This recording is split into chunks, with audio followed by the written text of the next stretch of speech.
What are the we don't talk about these things history of your country? Romanian Holocaust. Romanian people deny that we had mass murders during WW2. That Jewish and Gypsy were killed and that we send a lot of them in concentration camp. Like Auschwitz. https encyclopedia.ushmm.org/content/n/article/Romania. In Romania we don't talk about the pre-WW1 and interwar peasant uprisings that have been violently put down. Everybody gives the image of a perfect Romanian state and society in this time. But many forget that in our independence war we had more frontline deaths from diseases that should have been relatively easy for us to treat at that time than from enemy gunfire. Not to mention the 1907 peasant uprisings. Also the Second World War and the politics in our country at the time. Brazil destroyed Paraguay, killing almost every man and a lot of its women and children. It was a proper massacre. Here in South Africa the true native people, the Khoikhoi, are the most politically and economically disadvantaged people and no one gives a shit. Not locally. Not internationally. When the remains of Saartjie Baartman, a Khoikhoi woman, read her story, it's pretty awful, were returned to South Africa, not only were Khoikhoi people not invited to her burial, they were actively kept out. Switzerland. We don't talk about verting kinder. It's basically child slavery as recently as 1960. You can't imagine the horror of poor Popel's children being sold to farmers for fieldwork. Getting abused, physical and sexual, in the richest country in the world. Yeah, we don't talk about that. We don't talk about the events of Black September in Jordan. Palestinian Fedayins tried overthrowing the kingdom. The army retaliates and shells the refugee camps where the Fedayins were established.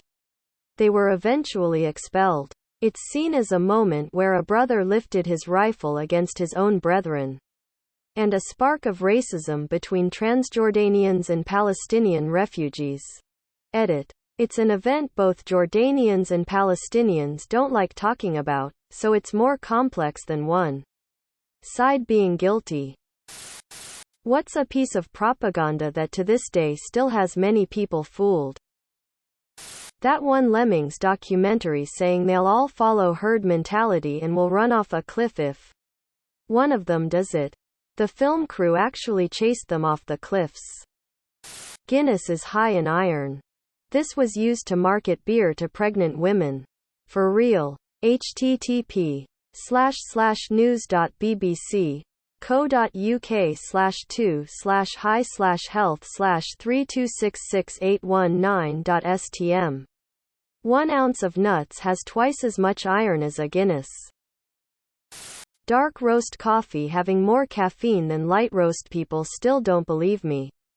The lighter the roast, the more caffeine. Diamonds are rare and valuable. That you have a waiting period prior to reporting a missing person. There isn't one.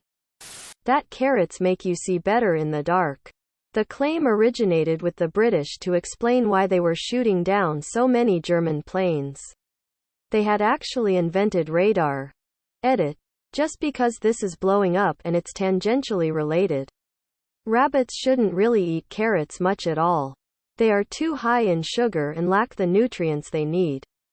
The whole rabbit-carrot thing dates back to the origin of Bugs Bunny, who in an early cartoon mimicked a famous Clark Gable movie scene involving eating tons of carrots. Eventually the carrot became Bugs' trademark gimmick and we've all since linked rabbits love carrots.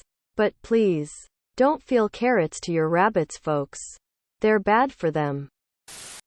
Which is normal in your country, but strange in another. Calling traffic lights robots.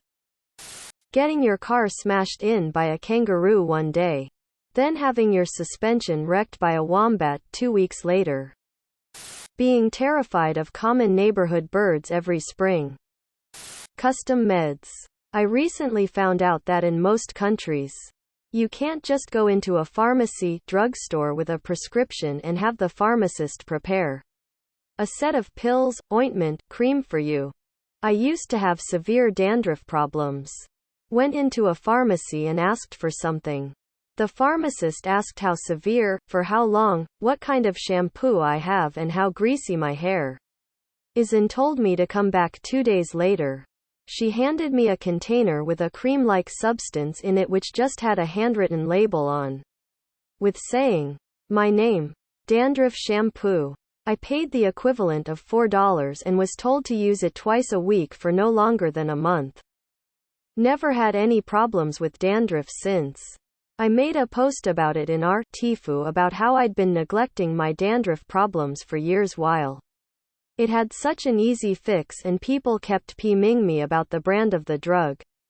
Everyone was incredulous that the pharmacist made the shampoo for me. And I found out that this isn't the norm in a lot of countries. Nudity among strangers. I'm Finnish. #sauna. Walking around barefoot, or in your pajamas. At what point did you give up on The Walking Dead? When they basically stopped involving Walking Dead. I get the show had to have human conflict and you need deeper bad guys.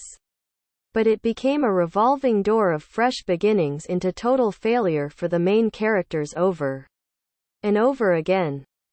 When the zombies just became a background nuisance. Most people left after Glenn and Carl died. And the show kept repeating, we found a new home. People want to take our home. We defend our home and lose people. Then build, over and over. Killing off Glenn was the first straw. He was my favorite character, so it hurt. But I knew it was supposed to happen, so I accepted it. Killing off Carl is what made me really stop caring. Carl grew from an annoying kid to one of the best and just got dumped. It's even worse when you know Carl doesn't even die in the comics and becomes a more major character. I think Rick not being in the show anymore kinda solidified my lack of interest.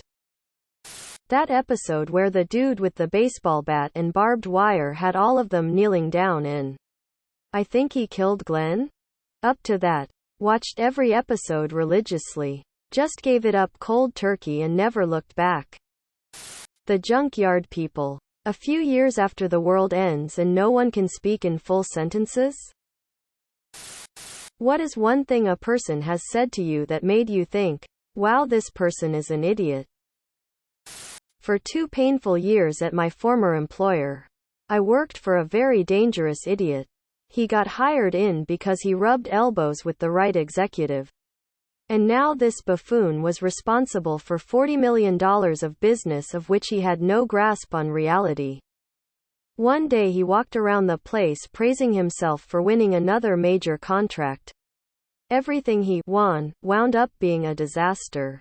I looked into it out of fear, and within 5 minutes I discovered that he underquoted the job by at least 50%. Wound up being far worse than that after a more thorough look.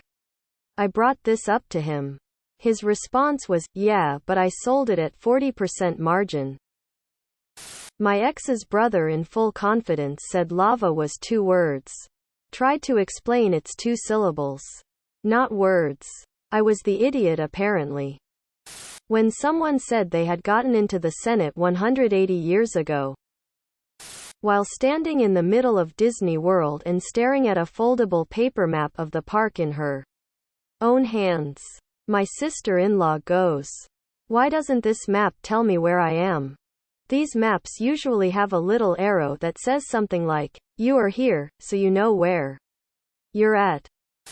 A work colleague coming in the day after a visit to the zoo telling us that panthers aren't really pink. A friend of a friend was badly injured in a bike accident. A car blew a red light going west, causing the biker going north, who had the right of way, to plow into the car and flip over it. This person said the biker deserved to be hurt because they're the one that crashed into the car. Anyone over the age of 35, what would you tell your 20-year-old self? Calm the fuck down. Save your money. Stop fretting over bullshit. Don't make drinking alcohol part of your personality. 8 hours of sleep, even though you think you are functioning okay on 5. You know how you are afraid to drink because alcoholism runs in your family? That's a good instinct. Don't start drinking. You will hit 30 and think you didn't get the gene. And then you drink and the next decade is misery. You got the gene. Also, start therapy a decade earlier. Your crippling anxiety is not something you have to live with. Sober you is much happier now. But I hope to save you the pain. Stop drinking soda now. And start walking for 30 minutes a day. It's going to be so much harder when you're older to lose weight. So start now. Because it's worth it. I'd tell myself that you are worth so much more that you think you are. Please don't sell yourself short. Subscribe, my brothers.